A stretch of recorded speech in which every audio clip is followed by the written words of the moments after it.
This is the Crush Crowdfunding Podcast, the #1 place for people who want to launch on Kickstarter and Indiegogo.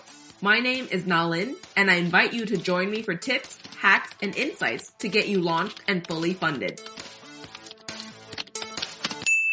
Hey everyone, welcome to another session of the Crush Crowdfunding Podcast. I'm really excited to have you here today and to really talk to you about crowdfunding and how you can absolutely crush your goal on Kickstarter and absolutely crush your goal on Indiegogo. Today we're going to talk about shipping. I know it's a big question, and it's honestly daunting for a lot of people because not everyone deals with shipping on a daily basis, and shipping is honestly kind of like a confusing topic, and it's kind of a big black box. So we're going to talk about it today and kind of ease some of your probably worries and really get you more in the know of how to actually implement some of these strategies and some of these tactics that a lot of campaigns out there actually have implemented. Let's get started by saying that a lot of people who reach out to me, a lot of people who I meet face to face, a lot of people just ask me. I see a lot of projects with free shipping listed, free shipping to the US, free shipping worldwide, free shipping to everywhere in the world, right? They see all this free shipping listed everywhere, and people are like, how is this possible? How are people doing this? Because when these entrepreneurs, they go out and check fulfillment companies, go out and check with logistics companies and delivery companies, they see that shipping is a huge cost. Shipping is expensive. Shipping isn't just, 50 cents and you can get a big product from the US or a warehouse in Hong Kong or a facility in Shenzhen. You can't just pay 50 cents and get that delivered to like the UK, for example, right? It's actually really expensive. Actually, one little tidbit that I'm gonna kind of leave you with here before we get into it is that I was working with an entrepreneur who was based out in Hong Kong and wanted to ship a product worldwide. And so they were looking at shipping prices for the US versus Canada. Again, the US and Canada are right next to each other as countries, right? Right next to each other. They're pretty much the same country sometimes. But they realized that shipping from the same place to Canada was twice the price, 2 times the price of shipping to the US. Although, again, it's pretty much in the same area and pretty much in the same location because it gets shipped to the west coast of both of those countries that are right next to each other. So again, shipping can be a big headache. Shipping can be a black box. So people, again, really wonder about shipping and how to do free shipping worldwide, right? How does this even work? So I wanted to kind of break that down and also break down some different ways that you can actually charge for shipping on your own campaign. There's 3 main ways that I'm going to discuss today, and you can go whichever way you want.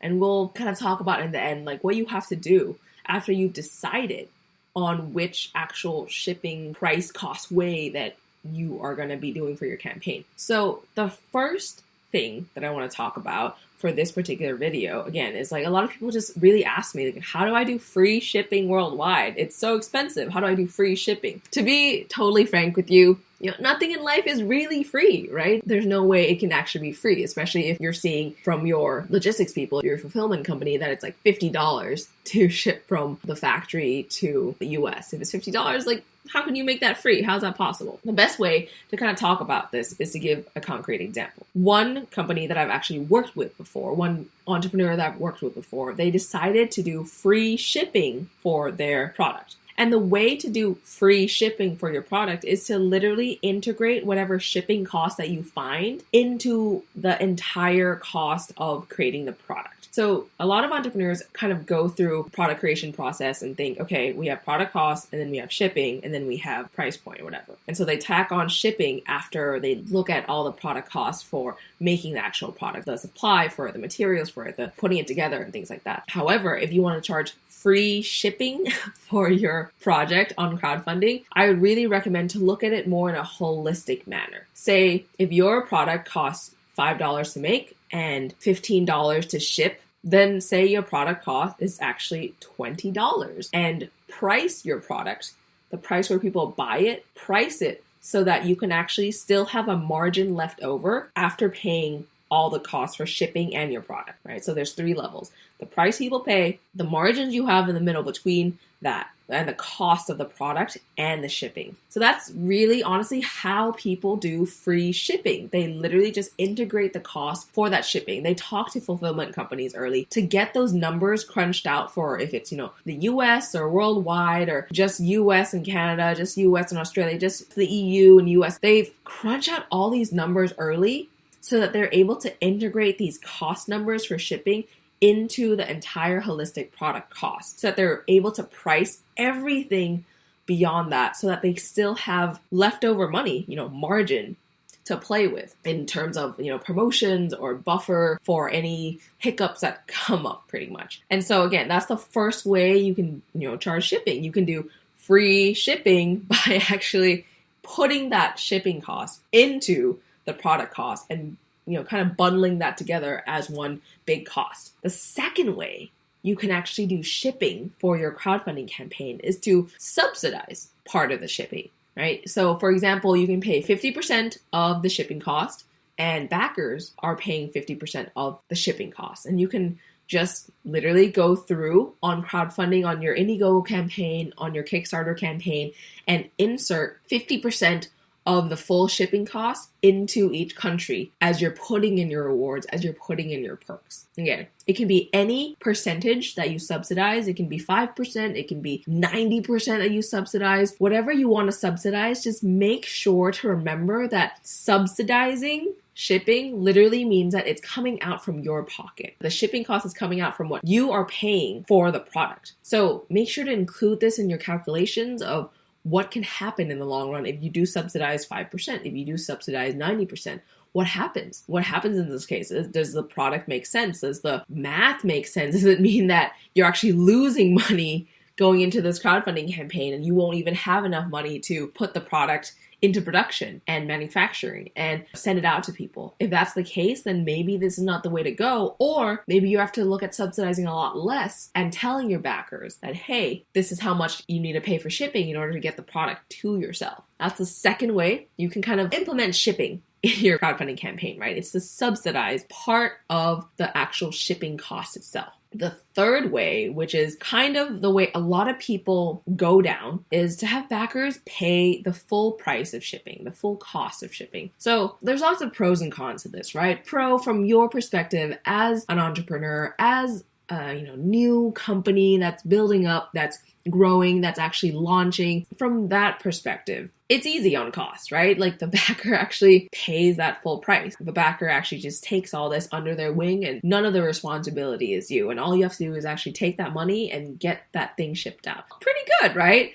The con is that a lot of people are just really used to free shipping from the likes of like Amazon Prime, for example, or really quick shipping turnaround if they have enough items in their cart, like $75 and we'll give you free shipping for your entire purchase. So people are getting used to things like that. So seeing a high shipping number, people might not be as inclined to back your project just because they're seeing that it's so high, especially if you're launching a big hardware product or a heavy hardware product or a product that's just really difficult to ship, just the packaging is weird or something like that, or something that's like oddly shaped, right? Like they can see the shipping price and just be turned away or be turned off from your own project. So again, these are the top 3 things you have to really think about in terms of like how you want to implement the actual shipping itself. Do you want to integrate the cost into your entire product cost? So you offer free shipping by pricing accordingly? Do you want to subsidize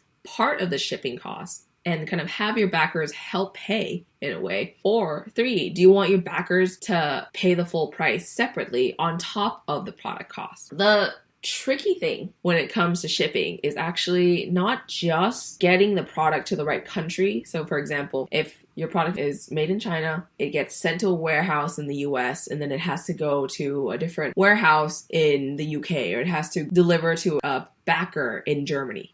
Right? There's a little additional things you have to think about too, which is taxes and VATs, right? Custom taxes, duties, VATs. So a lot of these things you actually have to drill down with your fulfillment company too, so that you get to the bottom of it before you launch on your crowdfunding campaign. Because sometimes you really do find out that these additional taxes, these additional fees, make your product 2 times or 3 times or 4 times the price that you're actually selling at, which kind of is a bummer for the end user. Like if there's a way to actually integrate that price, or there's a way to let people know that this is coming to them for when they're picking up the product, that's going to be really, really a great customer experience, right? Like seriously, whatever you do, whichever way you choose to implement shipping, whichever way you choose to implement any of these that you're going to be rolling out, I really encourage you to tell your backers exactly what you're doing and exactly what to expect, right? So that there are no surprises. Say, hey, I'm subsidizing 50% of the shipping because I really want this product to go out to your guys. I really know that shipping is a tough expense, so I'm really helping to subsidize this. Just FYI, there's also some taxes if you're in countries that collect taxes for products going into the country. So by just saying this and saying that you've done the research, showing exactly that you know what you're doing, that you're credible and you're trustworthy, and that you really just kind of have it figured out. If you understand exactly what the backer experience is going to be like and letting them know, they're going to trust you. They're going to be like, oh, okay, so this is why this person chose this way to ship. Oh, this is why I'm paying 50% of the shipping. Like, although some campaigns offer free shipping, this person's being really transparent and saying, hey, free shipping isn't really free shipping, and they're helping me pay for the shipping. And they're also letting me know, like, hey, there's going to be extra fees and stuff, and this is what I can expect. So the more transparent you are with your backers of how you decide to do shipping, like, is going to really help you in the long run, because there will be no surprises, right? People aren't going to be just mad going to pick up your product and seeing that they have to pay another $300 is going to be bad if you don't tell them about that before.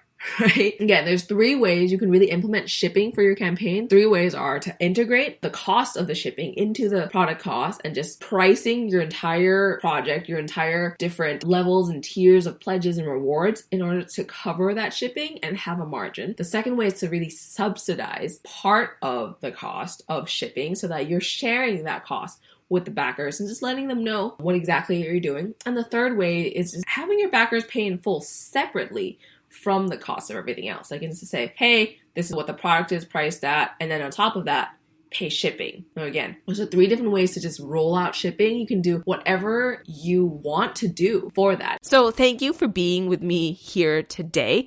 If you need a crowdfunding expert, feel free to get in touch.